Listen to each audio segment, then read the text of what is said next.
Harari about how our future with AI might look like. It was accompanied by a comment from Elon Musk saying, "This is probably true." I think it's completely wrong. In 10 years, algorithms and AIs will be running the world. I'm not having in mind some kind of Hollywoodian science fiction scenario of one big computer kind of conquering the world. It's more like a bureaucracy of AIs, that we will have millions of AI bureaucrats everywhere, in the banks, in the government, in businesses, in universities, making more and more decisions about our lives. First of all, who's Yuval Harari? According to Google, he's a medieval historian, which makes total sense because, as everyone knows, Sir Lancelot famously developed his battle strategy with ChatGPT.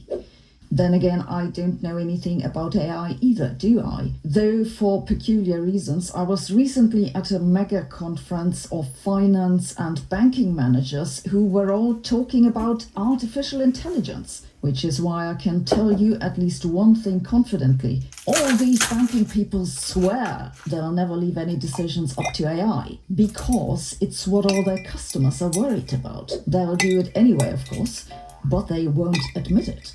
And that's where I think the medieval historian... Did you catch that wisdom from your scientist chick here? They're going to do it anyways and just not admit it. Oh, but all their customers are worried about it? So what? They don't run the bank.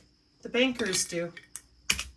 goes wrong. We'll never admit that we don't understand what's going on or that we just follow some AI's advice. Oh no, we'll pretend all along we're totally in control. Everyday decisions, whether to give us a loan, whether to accept us to a job, and we will find it more and more difficult to understand the logic, the rationale, why the algorithm refused to give us a loan, why the algorithm accepted somebody else for the job. Sure, but computer analysis has been used in many industries for decades, especially in cases where there is a lot of data to process, like banks. If a bank tries to decide whether to give you credit, they'll look at similar people and their previous experience with them. It's a pattern recognition task and exactly the kind of thing that machine learning is good at. They've been using this for decades already, and of course they'll continue to do it, just that they now call it AI. And in the case of banks, the question of why the AI made this or that recommendation is pretty obvious, because that way the bank will make money. So when it comes to banks, basically nothing is new. Does it make sense for employers to use AI in hiring decisions? Not unless they have a lot of data to train the AI on, and for most companies that's not the case. They'll of course do background checks, but again, they've been doing this already. This is why over here in Europe, we're somewhat peculiar with our health data, because you might not want a potential new employer to know about the mental breakdown you had after learning that you're sitting on the toilet at the wrong angle. In any case, it strikes me as unlikely that hiring decisions will rely much on AI, because you know how upper management guys are. They think they're the smartest and don't want no AI telling them what to do. And if they do it, they won't admit it. What about universities? Well, at this point, any kind of innovation in higher education must be an improvement. So what's with governments? You could still have democracies with people voting for this president or this prime minister. But if most of the decisions are made by AIs, and humans, including the politicians, have difficulty understanding the reason why the AIs are making a particular decision, then power will gradually shift from humanity to these new alien intelligences. The most plausible AI use case for governments is to inform decisions that require drawing on a lot of information, like proper responses to geopolitical tensions. This is the stuff that Thiel's Palantir is working on, and you can bet a lot of intelligence organizations too.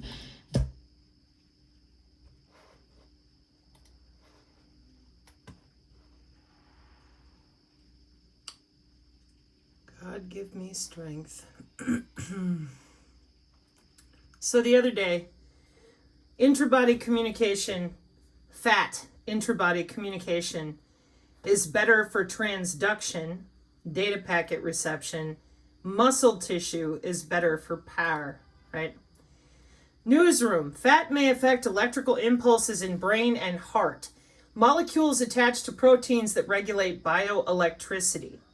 And fatty molecules may modulate the electrical characteristics of nerve and heart cells by regulating the properties of key cell pores.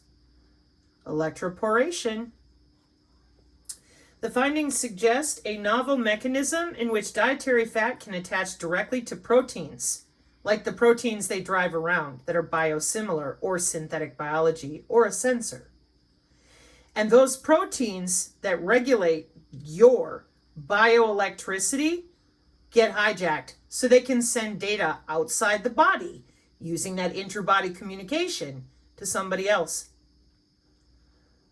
Gee, I wonder what kind of effect since 1995 on the bloodstream, the heart. Wow, we're in April 2005 talking about bioelectricity. Boy, that's weird. Yet another concept no doctor can seem to explain. So let's bring these physicians up to speed a little bit on bioelectrical impedance based on the assumption that fat acts as an insulator and FFM conducts electrical current. Now for me, I want to make sure my acronyms are right because I'm in a different area. Yeah, what are you? Fat-free mass. Okay. So fat acts as an insulator and fat-free mass conducts electrical current. Body fluids and cell membranes are responsible for conductance and capacitance, low impedance, respectively, whereas bone, fat, and triglyceride are non-conductive and have a high impedance. Bioelectrical impedance is based upon the principle that the impedance of a geometrical system is related to the conductor length and configuration, its cross-sectional areas, and signal frequency. Do you notice that there's more there than just a frequency? Thank you. The impedance of the flow can be described as where Z is impedance in ohms and A is volume resistivity, excuse me, in ohms, centimeters. L is conductor length in centimeters. V is volume in liters. Read your thoughts. They're dealing with how to best extract energy from every cell you have, from the micro back up to the macro, for themselves, to transmit data out of your body. What can cellular health and tissue composition analysis tell you about your health? What is bioelectrical impedance analysis? Bioelectrical impedance analysis uses electrical current to measure body fat. It is a cellular health and tissue composition analysis. The various tissues in your body, fat, muscle, bone, contain fluids which are capable of electrical conduction. And because each type of tissue has varying amounts of fluid in and around them, their electrical conductivity can also differ. This principle serves as the foundation for bioelectrical impedance analysis. And a device is used to run a small amount of electrical current through your body, and due to variations in fluid content, the speed of the electrical current changes as it travels through different tissues. Oh, well, I was trying to find the date on this one too. There's a bunch of stuff here about all your bioelectrical, how fat you are or you're not, and the tissues. Wow. What measurements does bioelectrical impedance analysis provide? Goodness, looks like a lot of data, huh? Yeah. And then that's going to be converted into what? Oh, looky, we're back at that IEEE again. In 2019, IEEE 11th International Conference on Humanoid Nanotechnology, Information Technology, Communication and Control, Environment and Management, yet another acronym. Body fat is one component of the body to provide significant information to human health. Bioelectrical impedance analysis is a new method to measure body fat using resistance flowing through the body. In this paper, the researchers will use BIA using an algorithm commonly used for soil resistivity, which is Wenner method, to obtain the body fat percentage with the use of related parameters, such as total body water and fat-free mass of a human body. Male and female have different approach when obtaining its body fat because females carry more fat than males. This method for soil resistivity has an excellent precision when used in bioelectrical impedance analysis for body fat measuring and is surely recommended because of the small error in its results. I thought you didn't know what bioelectricity was. Isn't this convenient? Well, don't worry. The Internet of Senses. Journal of Soft Computing and AI. The Internet of Senses is an emerging field that aims to enhance human-machine interaction by enabling individuals to experience the digital world with your senses. This article, which explores a highly novel research topic, is at the forefront of Ericsson engineers' investigations, providing pioneering insights into the subject matter. The Internet of Senses employs technologies such as virtual and augmented reality, haptic feedback, and olfactory and gustatory systems to provide multi-sensory experiences. This article provides an overview of the latest trends and innovations in the Internet of Senses, highlighting its potential for human well-being and progress, as well as the challenges that need to be addressed to ensure its safe and ethical implementation. Overall, the Internet of Senses has the potential to revolutionize human-machine interaction and create immersive digital experiences. Now you know what I'm about to pull up, right? The picture that I always show you. With our memristor and human-like microfluidics, you are not going to have a sixth sense. Your sixth sense is the AI. There she is with your DigiTwin. Okay?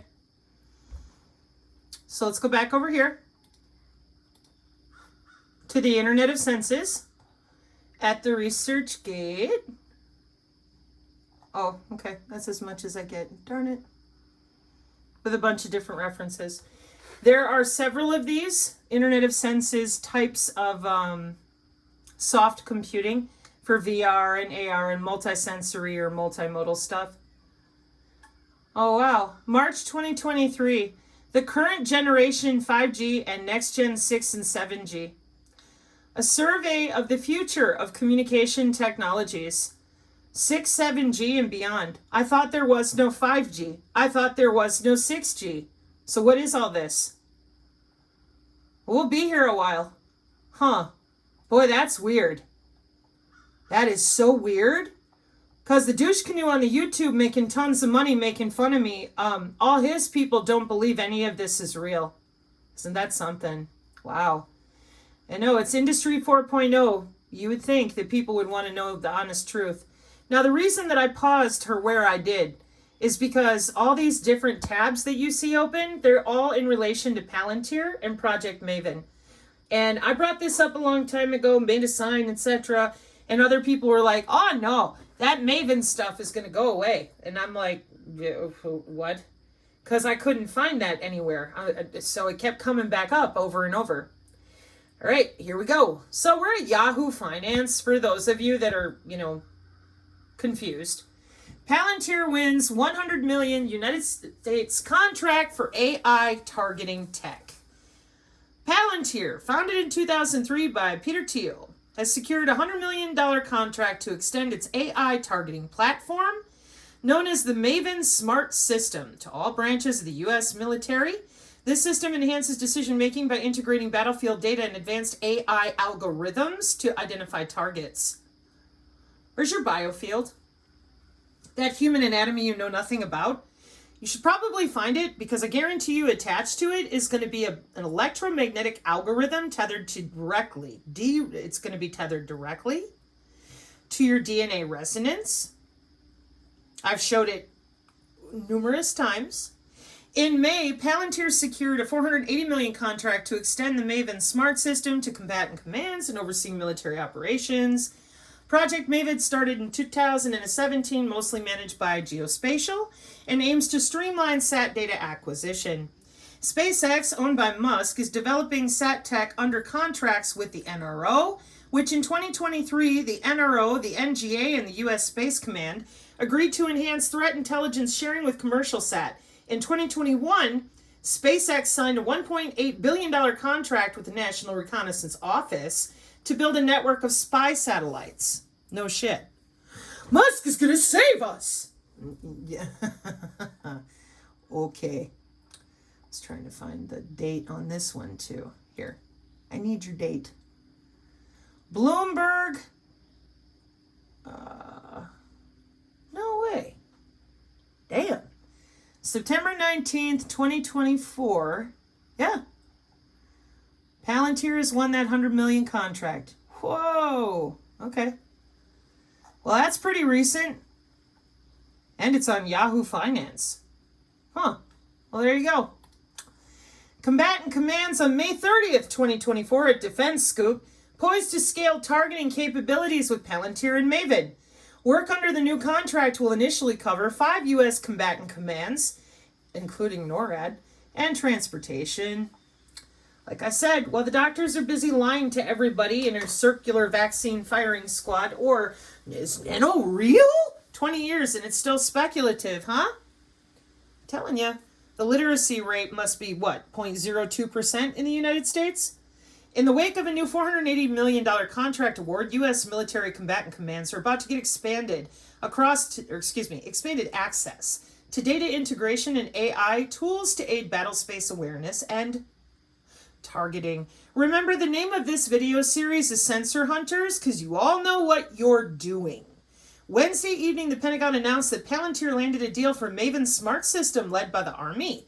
On Thursday, company executives said the effort will significantly grow the user base and help the department's chief digital and AI office proliferate the tech to warfighters and pursue its vision for the JATS. There's your combined joint all-domain command and control, which aims to better connect the platforms, sensors, and data streams of the U.S. military and key international partners to improve decision-making, operational effectiveness, and efficiency. The tech is expected to facilitate battlespace awareness, global integration, contested logistics, joint fires, and targeting workflows. Well, it doesn't look like they left a lot out, huh? And this is in May. This is taking what has been built in prototype and experimentation and bringing this Maven system to production. Now remember, Maven's the one that Google walked out on and said it was too evil for them. So the DoD picked it up. Then a bunch of people made shit up in every direction. They're like, no, they're using something else. No, they're not. It's the same shit. Because it ain't shit. And the guy that's doing this, your Anduril Palantir people, the first thing they did was make a Sword Art Online real headset that made your brain explode if you lost the game. Now they're the ones who are working this system right now today. Don't you feel better? Don't you feel safer? The prototype began in 2021, fielded that to a small set of users, and now this is offering an enterprise capability with essentially no user limit. Okay? And work under the new contract will initially cover those commands. Users are going to span everyone from intel analysts and operators in some remote island across the world to leadership at the Pentagon. It's going to reach thousands of users across the globe. Awesome. The company will be working with other vendors and the government partners to integrate their tech with Maven. We will be partnering with them to help integrate other AI, not just what Palantir brings to the table. So they will be able to build on all the data integrations that Palantir is doing, build on the pipelines and the apps within the platform or other platform through Open API and our ontology software development kits. We want to be able to integrate with any data system, any new AI capability that the government procures and wants to be a part of the ecosystem. So, should tomorrow a new sensor come online, should a new AI capability come online, we want to be able to integrate with that. The Maven system and the data environment will support the DoD's plans for the Open Data and Applications Government-Owned Interoperable Repositories, Open DAGIR, initiative that was announced Thursday. The first task order under the $480 million Maven contract is worth $153 million. The funding will go toward licenses to deploy the company's software. This task order kicks off June 1st. And the Maven tech can integrate data from a variety of reporting systems such as sat imagery, signals intelligence, electronic intelligence, HUMINT, or other sources across multiple domains and dashboards. The system can also layer in AI capabilities such as computer vision models that scan imagery and look for objects of interest, region of interest for a sensor hunter in the body, around the body. For the user, they can go immediately from kind of that tip and cue that something of interest is there and actually nominate, targets from the platform. Welcome to your kill box. Boy, do they look intimidated? Do they look like they're behind? No. No, it looks like you are, whoever you might be, bullshitting people for money. You're behind. You're way behind. Palantir expands Maven Smart Systems. Now this one's from Berkshire Hathaway Businesswire. AI, machine learning to military services, September 20th, 2024. Denver. Palantir announced today that a contract awarded by the DevCom Army Research Laboratory expanding Maven Smart System across military services to include the Army, Air Force, Space Force, Navy, and Marine Corps. Maven Smart System is part of the National Geospatial Intelligence Agency's Maven AI infrastructure.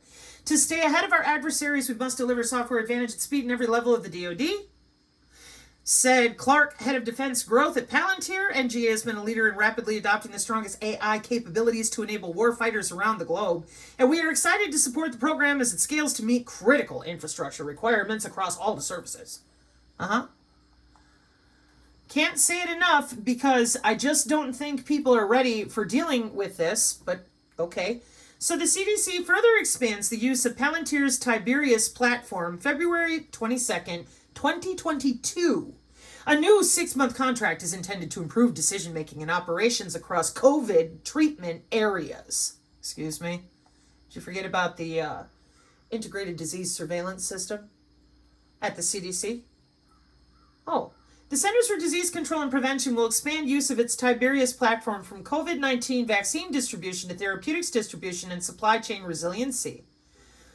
Through a $5.3 million contract with Palantir announced Tuesday, the 6-month contract allows the CDC to integrate additional data sets, leveraging the modular software platform to improve decision-making and operations in other COVID treatment areas.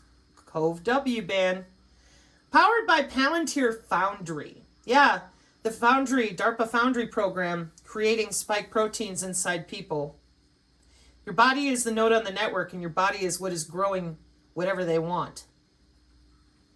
A successful federal response to COVID requires real-time situational awareness to manage rapidly changing epidemiology. Palantir Foundry is software as a service, like banking as a service for the blockchain and the hyperledger, product designed to allow government agencies to connect siloed data sets and conduct granular data analysis. So we're just going to share all them databases in problem. Palantir Research. Palantir signs $8.5 billion biopharma partner. Palantir Daily number 113. Announces a new partnership, which is a crucial step actually to taking over the pharmaceutical industry around the world. Palantir has signed a partnership with Parexel, which is a CRO or clinical research organization that provides biopharma development services between phases 1 to 4. So think of the services helping sponsors with drug discovery, clinical testing, as well as manufacturing analytical services. And it's a multi-year deal to leverage AI right now, helping with those clinical trials. And for using AIP, they point out Parexel is the first CRO to work with Palantir, expanding upon their existing work over the last year. So getting some quotes from Palantir, sounds like they already have some solutions already built out from that mentioned existing work. So it seems they're ready to commit with this multi-year partnership and becoming a full digital CRO. And it's a deal that points out that they're using both Foundry and AIP in Parexel's data environment, which will give their customers real-time access to high-quality validated data, ensuring transparency during studies in flight, condensed timelines from trial planning to submission. So it's basically saying customers will get more visibility into the work that Parexel's delivering for them. And we know Palantir's security and privacy controls make this very possible in sharing environment that only shares what should be to the right people. And then we get some more quotes essentially saying the expectations that this will speed up drug development and get products to market much faster, since they'll be managing these clinical trials more efficiently. And it's not surprising they mentioned the ontology, which I always love to hear, because the data connections with actual meaning is how you can effectively leverage AI being fed by the data. Now, for some scale... Excuse me, real briefly. AI is being fed by the data. How? Remember, it's the quality of the data that matters, right? How about ubiquitous real-time monitoring under your skin with DHS? Boy, I'd say that's some good data, Palantir. Yeah. Just saying. Parexel is owned under private equity, and last mentioned here is 2021, where they get acquired for $8.5 billion, and they've got around 21,000 employees around the world who are helping provide those services to biopharmaceutical players. Now, working with a CRO is important for the whole biopharma industry because this is not, say, one specific drug company, but one that can compound its services and results over the whole industry on who is working with Parexel and using their clinical trial services. And if, say, more pockets of the industry begin to see more improvement or figure out the secret sauce of Parexel improving performance, it wouldn't be a stretch to see more getting curious at least about Palantir, even outside of the CRO capacity, which we've seen with Novartis' CEO, and this was a while back on CNBC. He literally praised Palantir and all the work they've done and how it helped them get a fundamental advantage, and he specifically brought up the ontology and getting clean data, which he expects to speed up drug discovery, which in turn would flow into CRO to do clinical trials, so everything might take some time. But Palantir is taking over slowly from different angles that may speed up new medicine and reach markets more efficiently and safely. But how convenient. Still going. Parexel strikes multi-year deal with Palantir for clinical trial AI, April 2024. Supporting clinical trials with early detection biomarker testing. How you doing that? Biosensors of all kinds. Oh, yeah, back to those sustainability goals, right? Yep. So Palantir is a software behemoth co-founded by billionaire, and while the deal with Parexel marks Palantir's first foray into contract research organizations, the company's technology is already seemingly everywhere else, and funded by Goldman Sachs with biotech everywhere. Well, I'll tell you, if I had all these biosensors under the skin with real-time analytics and the FDA Modernization Act from Congress, I'm good to go.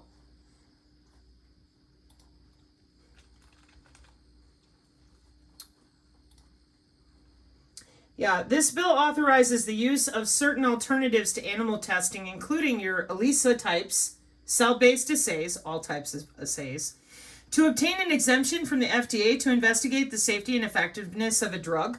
And don't forget, wireless drugging with all those sensors.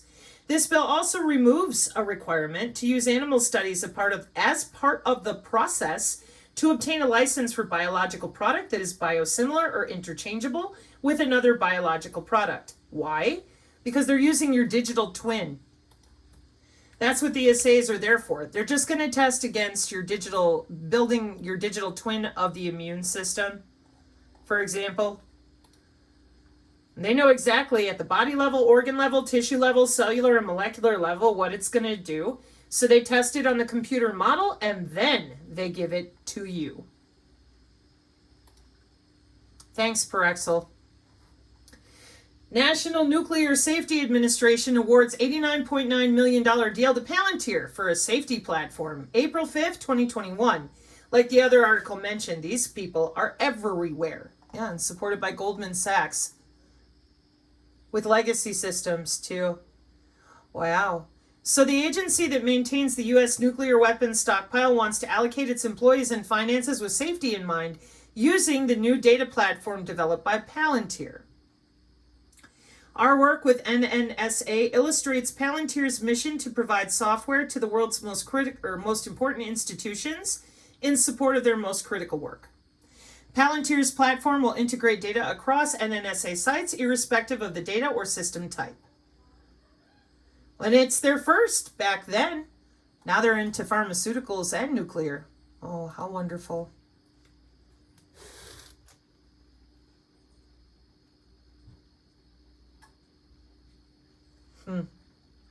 I don't think anybody cares. Epstein's on an island somewhere, you know? And this is from the IEEE, by the way. Yeah. Oh, but they don't know. What about taking money from those who carry out targeted killing? Project Maven was established by the U.S. DoD in 26th of April 2017, memo from the Deputy Secretary of Defense at the Pentagon. Also known as the Algorithm Warfare Cross-Functional Team. Stated goal of Project Maven is to integrate AI and machine learning with DoD operations, and in particular, turn the enormous volume of data available to the DoD into actionable intelligence and insights at speed. Unmanned aerial systems, a common euphemism for the drone assassination program. Let me try again. Excuse me. The first task of Project Maven, according to the memorandum, which would involve the application of computer vision algorithms for object detection, classification, and alerts in support of counterterrorism operations with drones, unmanned aerial systems, a common euphemism for the drone assassination program. Drone strikes have been a mainstay of foreign policy, United States foreign policy, for more than 15 years, with the first targeted killing by a remotely piloted aerial vehicle reported to have occurred in Yemen in late 2002. Targeted killings were codified as an essential part of counterterrorism efforts in 2013, our Computer Weekly articles from 2014, with the formal establishment of an assassination program or drone war that continues to extend throughout multiple countries in the Middle East. Now, plebes that aren't allowed to know any of this, if you're not a synergist, you've probably never seen this before. The same thing that I show you on the W-band Omnet, pushing a drone over your home to take your heart rate, your temperature, your motion, your oxygen and blood pressure. 2021, already done. Okay? We show this all the time here on the channel. So you have all these biosensors, all these different ways that you're already connected to this system that is for really bad things from the outset and full control under the skin. Boy, that's a little disturbing, isn't it? No. It could legitimize bad actors. Nobody cares. Give it to Palantir and shut up. Write your cute little articles somewhere. Nobody gonna read it. How the kill web manipulates time and space. Military embedded systems. The best way to start this essay is with a simple formula that shows how the kill web manipulates time and space and then explain how it works. T equals D/S/I. Time is equal to distance divided by speed divided by intelligence. The more intelligence we have about the enemy, the more we can manipulate time and space. Raw information from sensors processed into intelligence will enable us to speed up or slow down time in a war to our advantage. Since time and distance are interchangeable, we can manipulate space too. If the enemy can't hide from all the kill web sensors and weapons, we control the amount of space the enemy has to maneuver. Oh, I'll let you finish reading that one on your own. Oh, it's disturbing. Nah, it's in March 2020. That was 4 years ago. They've been busy going to work and doing contracts. Did you notice? Joint AI Center turns to Air Force Cloud 1 as Jedi stalls.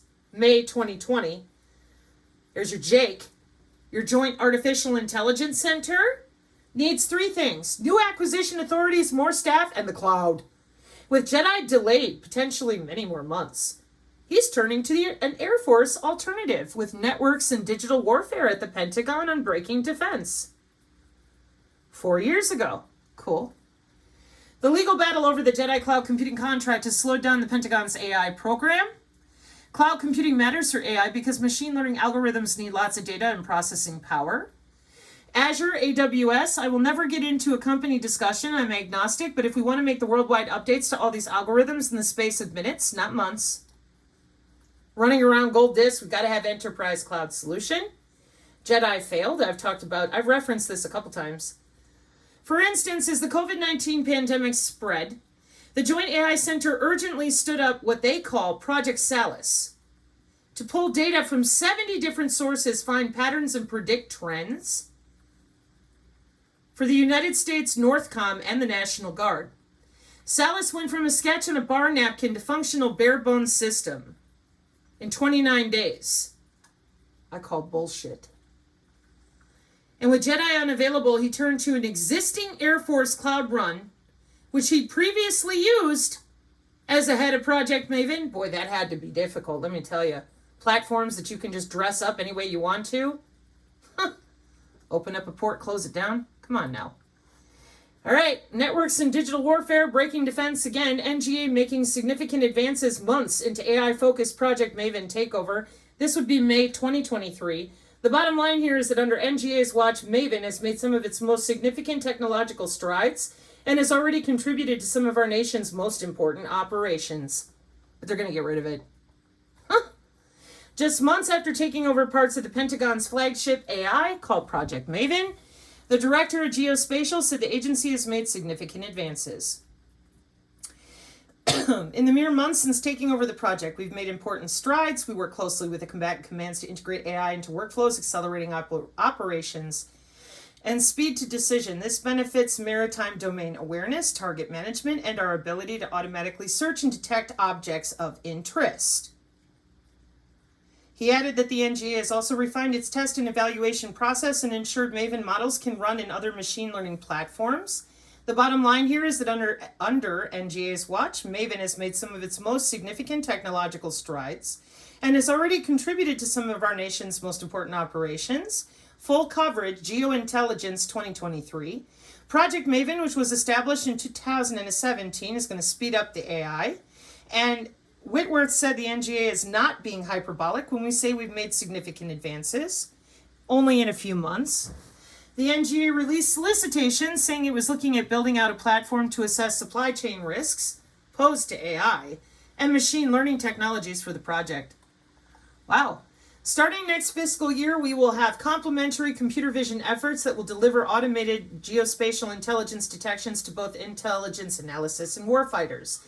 In our key role as a combat support agency, we'll provide the subject matter experts, humans who can train the machine, evaluate it, and make sense of the output. We'll bring together those disparate, sometimes siloed communities of machine learning experts, data scientists, GIS experts, and imagery analysts to improve AI model performance, develop standards, and lead interoperability efforts for the geointelligence community.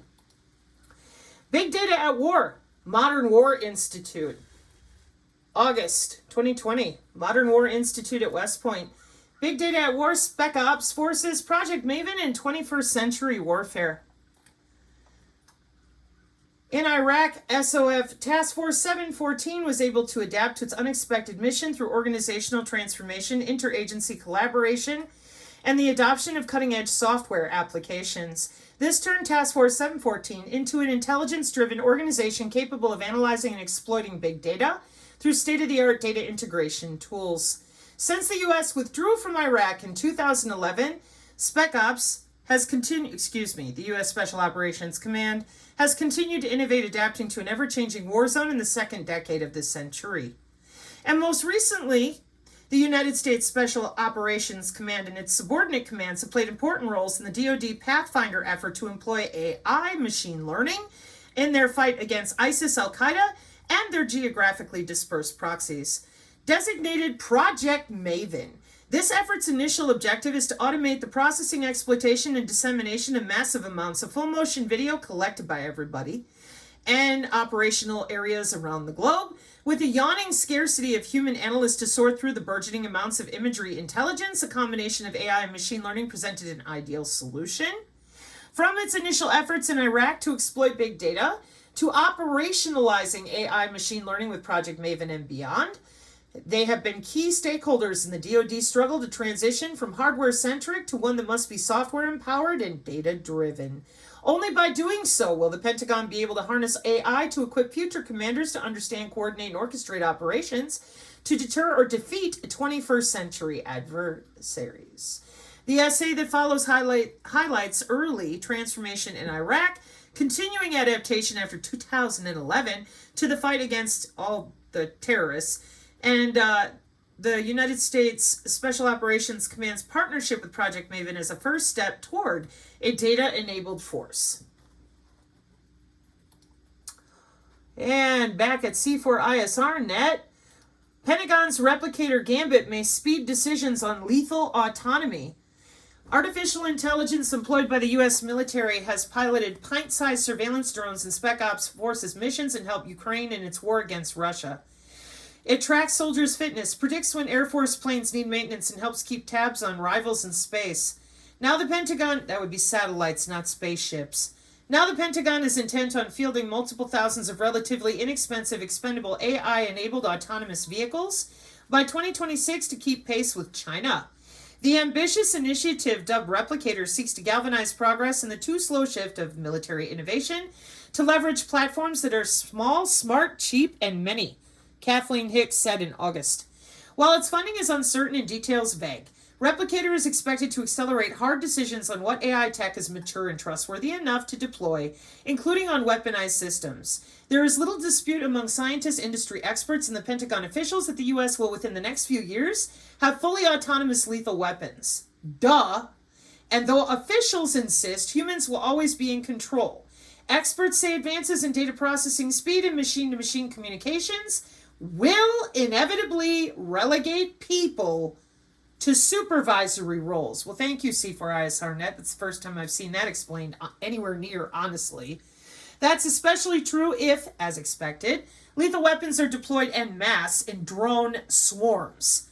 Many countries are working on them, and neither China, Russia, Iran, India, or Pakistan have signed a U.S.-initiated pledge to use military AI responsibly. Yeah, this is November 2023. It's interesting to me because your DoD 3009 went hot, fully deployed as of January 26, 2023. So it's unclear if the Pentagon is currently formally assessing any fully autonomous lethal weapon system for deployment as required by a 2012 directive. That's the one I'm referring to. A Pentagon spokesman would not say. Well, that's cool. I can show it to you. The Replicator highlights immense technological and personal challenges for Pentagon procurement and development as the AI revolution promises to transform how wars are fought. The DoD is struggling to adopt the AI developments from the last machine learning breakthrough, and their portfolio boasts more than 800 AI-related unclassified projects, much still in testing. The AI that we've got in the DoD right now is heavily leveraged and augments people.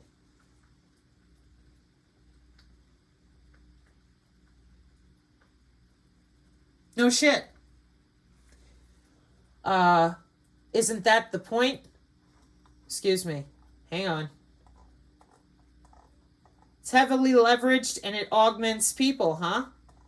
We don't mean it that way. Yes, you do. You fucking absolutely Air Force Research Laboratory do. Yes, you do. Yes, you do. That is exactly what a sensor hunter does.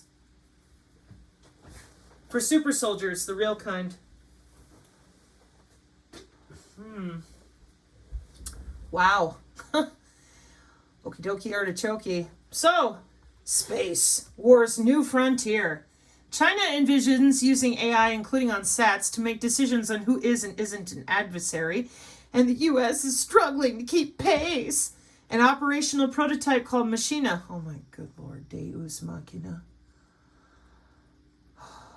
I'm old.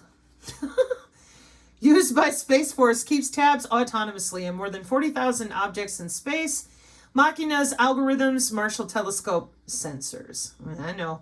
Another AI project at Space Force analyzes radar data to detect imminent adversary missile launches, maintaining planes and soldiers, Blackhawks. Machine learning models identify possible failures dozens of hours before they happen. Among health-related efforts is a pilot project tracking the fitness of the Army's entire 3rd Infantry Division. In Ukraine, AI provided by the Pentagon and its NATO allies helps thwart Russian aggression, and NATO allies share intelligence from data gathered by SATs, drones, and humans, some aggregated with software from contractor Palantir. Some data comes from Maven, the Pentagon's pathfinding AI project now mostly managed by Geospatial. Maven began in 2017, and the AI has helped create the Security Assistance Group Ukraine, help organize logistics for military assistance from a coalition of 40 countries, said Pentagon. All domain command and control. To survive on the battlefield these days, military units must be small, mostly invisible, and move quickly because exponentially growing networks of sensors let anyone see anywhere on the globe at any moment. Global Information Grid. To more quickly connect combatants, the Pentagon has prioritized the development of intertwined battle networks called Joint All-Domain Command and Control to automate the processing of optical infrared radar and other data across the armed services. The argument may be less about whether this is the right thing to do, and increasingly more about how do we actually do it. and on the rapid timelines required. The kill chain argues for urgent retooling to match China in the race to develop smarter and cheaper network systems. To that end, the U.S. military is hard at work on human-machine teaming. Dozens of uncrewed air and sea vehicles currently keep tabs on Iranian activity. This is the reference section of our college textbook, Pentagon Directive 3009, by the way. Marines and Special Forces also use, there's your Anduril, autonomous ghost minicopters, sensor towers, and counter-drone tech. Wow! You mean we've upgraded since voice to skull? Industry advances in computer vision have been essential. Shield AI lets drones operate without GPS, communications, or even remote pilots. It's the key to its Nova, a quadcopter, which U.S. Spec Ops units have used in conflict areas to scout buildings. On the horizon, the Air Force Loyal Wingman program intends to pair piloted aircraft with autonomous ones. The race to full autonomy.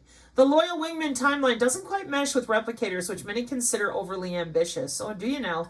VBAT aerial drone, it'll take some time before larger swarms can be reliably fielded. Everything is crawl, walk, run, unless you're setting yourself up for failure. The only weapon system that they currently trust to operate autonomously are wholly defensive, like Phalanx anti-missile system on ships. I disagree with that. The department's current chief digital and AI officer is determined not to let that happen. Let what happen? He worries less about autonomous weapons making decisions on their own than about systems that don't work as advertised or kill non-combatants or friendly forces. Oh, what? That's so nice of you. Yeah. Okay. Might that mean the U.S. one day fielding under duress autonomous weapons that don't fully pass muster? We're still operating under the assumption that we have time to do this as rigorously and diligently as possible.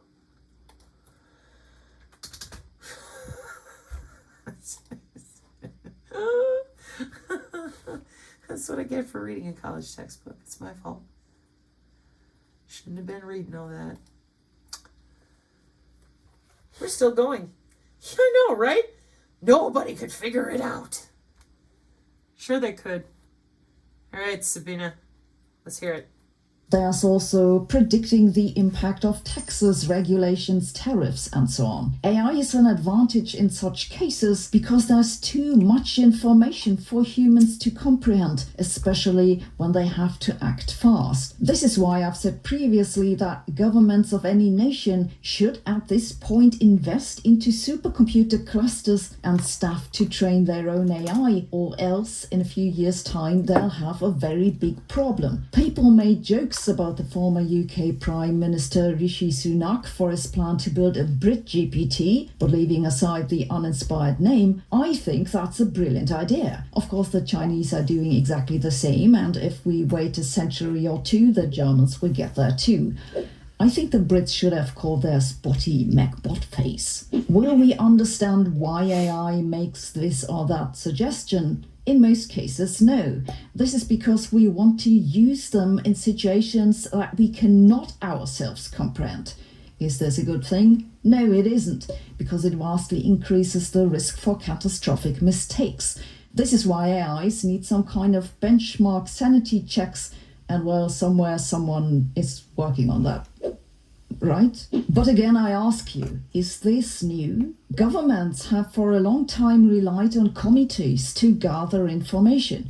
These committees in turn rely on experts who rely on scientific publications, who rely on peer review, which relies on, exactly what? I think that committees are as much black boxes as AI are, not more. I mean, does anyone actually understand why, for fuck's sake, the EU ended up with this idiotic plan of a hydrogen economy? The interview with Harari that I found on Twitter is part of a 2-hour conversation. To be fair, I agree with pretty much everything he says. I just think that he's confusing lack of understanding with lack of control. Don't understand what's going on in the world? Just turn it off and back on again. 2 years ago, I started getting spam calls, and it soon became apparent that my mobile phone number had appeared online. I've changed my number, but ever since I've been very suspicious about where my private information goes. I've then signed up for Incogni, which... I was trying to catch that before she went in. to her commercial there. So, ARPA-H enters $19 million contract with Palantir for AI and data software, June 2024. What's ARPA-H? You should probably take a look at that. And again, if you're not going to tell people you're under their skin, if you're not going to tell people what you're doing to them from the inside out, it's all for their health. But here we are with the drone operators and the sensor hunters snugged up with our ARPA for Health. We'll use Palantir's AI and data software to support its infrastructure. Under the 2-year contract, they'll deploy Palantir's AI platform. So the same Project Maven that is used to hunt you by your biosensors is going to be used by the health section of ARPA. Doesn't that make you feel safer? It's going to build its infrastructure on the same dual-use system, multi-use system that it already has. Just log into your body, get the data they want, keep on moving. When it comes to monitoring its programs, Thompson said the software will help the agency inform decisions with data. Yeah, electronic integrated disease surveillance systems.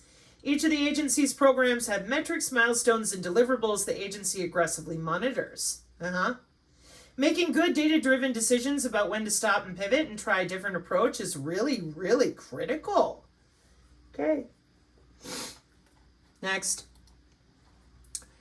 Michigan State University College of Engineering Human Augmentation Technologies Lab, microsystems to enhance health and cognitive performance. Wow, at Michigan University, huh? That's amazing. The mission of this research group is to develop integrated circuit. Do you even know what that is? Well, you will when we're done with you. We're working on it in the Heartfire engine room at the moment. And microsystem approaches that enable a bridging between novel nano microsensor technologies and high-impact biomedical and environmental applications. Excuse me. This research group focuses on the development of autonomous miniaturized sensory microsystems featuring nanostructured biological and chemical interfaces by exploring research contributions to mixed signal integrated circuit design. In the air. Microfabrication of sensor structures and real-time signal processing algorithms. That's right. Nothing changed since the 70s. Anyways. AMSAC. Sounds like Aflac. Check it out. Microelectronic sensor array, human finger, multi-channel, multifunction, microfluidics. What happens when it's just air molecules? But anyways, okay. Excuse me. Now we're at the Smithsonian Magazine. I got an advertisement for digital twin engineering. It's an advertisement. Learn how a digital twin can connect your capital project from engineering to operations. Oh, well, thank you so much. Okay. So as user interfaces go, tugging a soft Bluetooth-enabled clicker the size of a wad of gum is one of the odder ways to select, move, or click, or otherwise control a computer. But for certain situations, it actually makes a lot of sense. Say you're riding a bike and want to answer a call on your headset or look up for directions, but don't want to take your hands off the bars. Or if you're paralyzed and need to drive an electric wheelchair, an unobtrusive directional pad in your mouth will be far less noticeable than a standard mouth or chin-controlled device, or even one you press on your shoulder. How can we reproduce these interactions while maintaining the discreteness of the interface?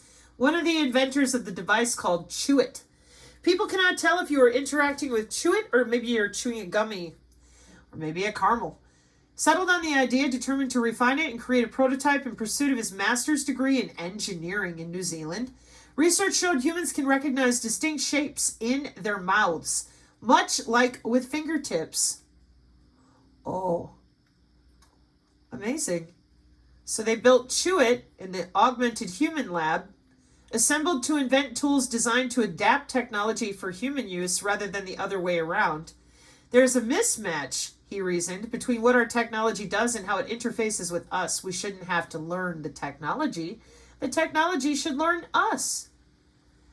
Powerful technology poorly designed will make users feel disabled.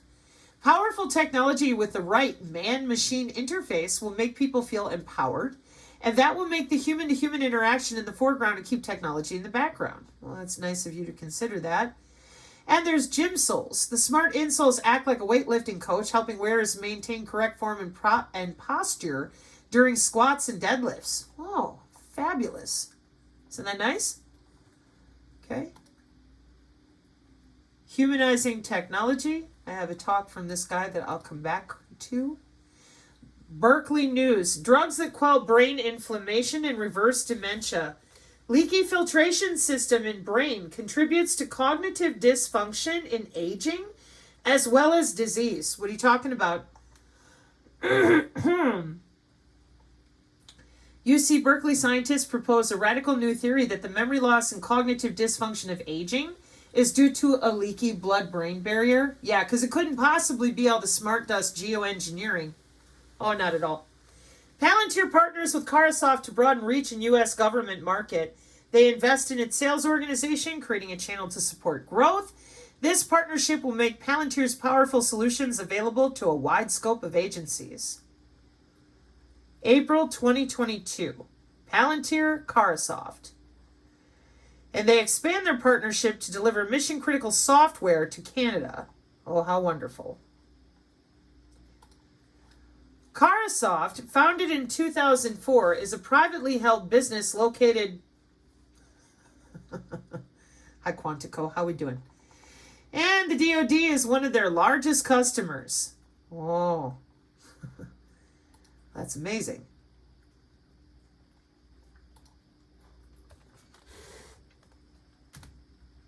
Isn't that amazing?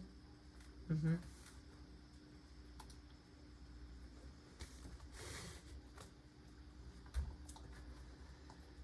FBI raids defense contractor Carasoft. September 24th, 2024. 2 days ago. Company president says the agents were there as part of an investigation into a company with which Carasoft has done business in the past. And the raid was conducted in Reston, Virginia, sometime Tuesday morning. Declined to comment further. In an email sent to Carasoft employees, the agents were there as part of an investigation into a company with which Carasoft has done business in the past. Several notes and images of what appeared to be the raid were posted in a Reddit channel. Oh, because that's reliable. But whatever. And no one was arrested or detained, and reaffirmed the company's cooperation with the DOJ. So, I think I got most of them. You ready to start talking about the DoD intelligence information systems? Are you ready to start talking about the real way you track people down? Are you ready to start talking about this secret communication system you're using to traffic organs, bodies, and everything else? Boy, I wish you were, because people are pretty freaked out at like how well known all this stuff is, how easily you do it. You just pick up a body here, there, wherever you want to. Excuse me. And when those things happen, those of us that are sitting out here and can't get anybody to even talk about things like this, take a deep breath of that fresh graphene oxide. Patent! For cloud seeding. This is from one of our synergist folks, the Urban Cowgirl. She does tremendous articles on her website. Here is what I'm showing you. Feasibility of aerosol vaccination in humans, 2003. Yeah. Just because there is a patent from 2003, we can't assume those planes are fumigating us like cockroaches. How many times have we told you those are just exhaust fuel from planes? Oh, I don't know. Hang on, I got this one for 500, lady. I got it. It's real easy. I know exactly why nobody understands. Right there. It's in your sustainability goals, geoengineering. I don't believe in chemtrails. You don't have to. It's called cloud seeding and manipulating air particulate for our biosphere with the Department of Energy. Nobody cares that you don't believe in it because they use it for radar and chaff and their smart agriculture. It's right there. It says smart farming. They also use it for smart cities. It's called geoengineering, environmental engineering, and environmental monitoring. But keep telling everybody that the cow farting is killing the planet. It's great. And keep telling our young people that the planet is dying so that they want to be less biological and more synthetic. I don't know. It just looks like a 20-year plan to me.